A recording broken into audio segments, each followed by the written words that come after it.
ሰላም ጤና ይስጥልን። የጊዮን ዜና መረጃዎችን እነሆ።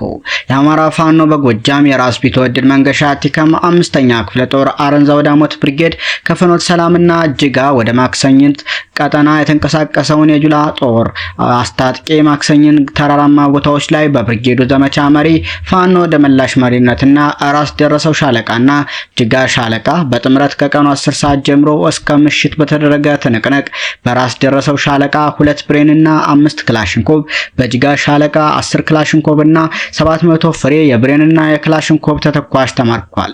በዚህ ትንቅንቅ በርካታ የጠላት ኃይል ሙትና ቁስለኛ ተደርጓል ሲሉ ውጊያውን የመሩት የብርጌዱ ዘመቻ መሪ ፋኖ ደመላሽ ገልጸዋል። ይህ በእንዲህ እንዳለ የአማራ ፋኖ በጎጃም 5ኛ ክፍለ ጦር በወንበርማ ብርጌድ ደጃቻስ ቡሬ ዳሞት ብርጌድ የክፍለ ጦሩ ተወርዋሪ ሳትላይት እና በፋኖ ሀብታሙ የሚመራው የወለጋ ፋኖ በጋራ በመሆን የአማራ ህዝብ ለመጨፍጨፍ ካብራኩ ወጣው በባንዳነት ሲያገለግሉ የነበሩ ምንሻዎች ላይ በአንድ ሳምንት በሁለት ቀን ኦፕሬሽን ማለትም የካቲት 19 እና በ23 ቀኖች ውስጥ ከተሸኙ ባንዳዎች ስም ዝርዝር ውስጥ ያረጋል ደምለው፣ ማር ወለድ ወንበርማ፣ ታመነ ምህረት ወገዳድ ወንበርማ፣ በዛብህ ታምር አይሻል ወንበርማ፣ መላኩ ማሪ ሰባዳር ወንበርማ፣ አንዱ ዓለም አያሌው ለገስማ ወንበርማ፣ ሽታ ካሳ ቡሬ፣ ዘመን ታደሰ ቡሬና ሌሎች ባንዳዎች ታላላኪዎች ምንሻዎች ተሸኝተዋል።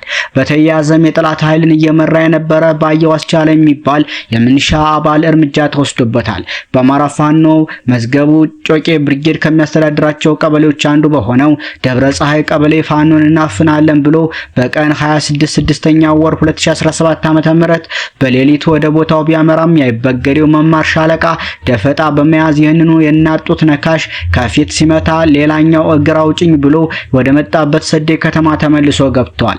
የጠላት ኃይል 10 አለቃ ዘመኑ ዘመቻነት በሚመራው ፋኖ እያባረረ ወደ ጉድጓድ ሲመልሱት ምንም የማያውቁ ንጹሃን አባቶችን ከፋኖ ጋር ተዋጋላችሁ በማለት አፍነው 8 የሚሆኑ ሰዎችን መውሰዱን ማረጋገጥ ተችሏል። የሚያደርገው ያጣው ምርኮኛ የብርሃኑ ጁላ ጦር በግድ የሚወስዳቸው ማህበረሰብ ክፍሎች እየጠፉ ወደ ፋኖ እየተቀላቀሉ ይገኛሉ።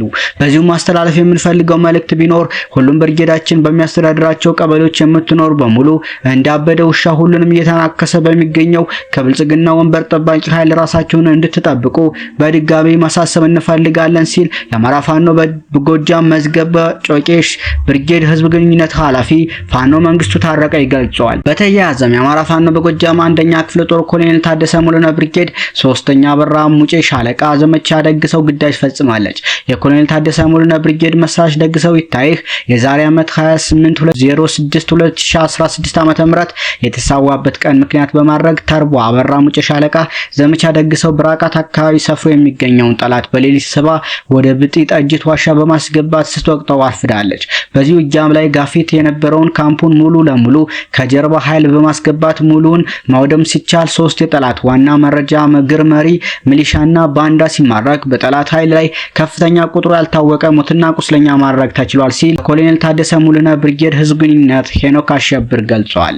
በጥቅሉ ዛሬ የካቲት 28 ቀን 2017 ዓ.ም የአማራ ፋኖ በጎጃም በ5 የወደ ውጊያ ቦታዎች ላይ ማጥቃት በማድረግ በጠላት ላይ ሰብአዊና ቁሳዊ ኪሳራ ማድረስ ተችሏል።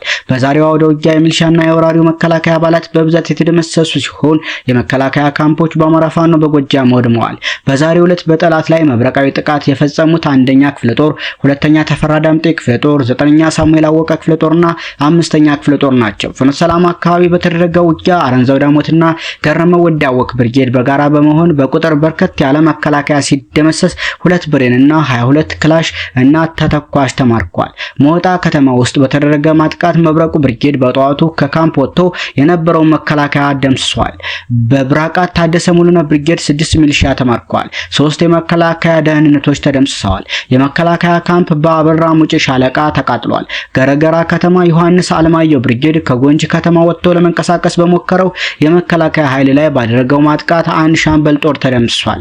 በዚህም ውጊያውን መቋቋም ሲያቅተው አስከሬን ሳያነሳ ጎንጅ ከተማ ወደሚገኘው ምሽጉ በሩጫ ገብቷል። ዳና ማርያም በተባለ ቦታ ባህር ዳር ብርጌድና የጣናው መብረቅ ብርጌድ በጋራ ባደረጉት ማጥቃት ከባህር ዳር በላይ ዘለቀ አውሮፕላን ማረፊያ ተነስቶ ወደ ጭንባ ለመጓዝ ሲሞክር በቁጥር በርከት ያለ መከላከያ ኃይል ተደምስሷል። ሰዴ ከተማ ላይ በመሸገው የመከላከያ ኃይል ላይ መዝገቡ ጮቄ ብርጌድ ባደረገው ማጥቃት 100 አለቃ ማዕረግ ያለው ወራሪውን ጨምሮ በርካታ መከላከያ ተደምስሷል ሲል የአማራ ፋኖ በጎጃም ገልጿል። ሰሞነኛ መረጃዎች እነኚህን ይመስሉ ነበር።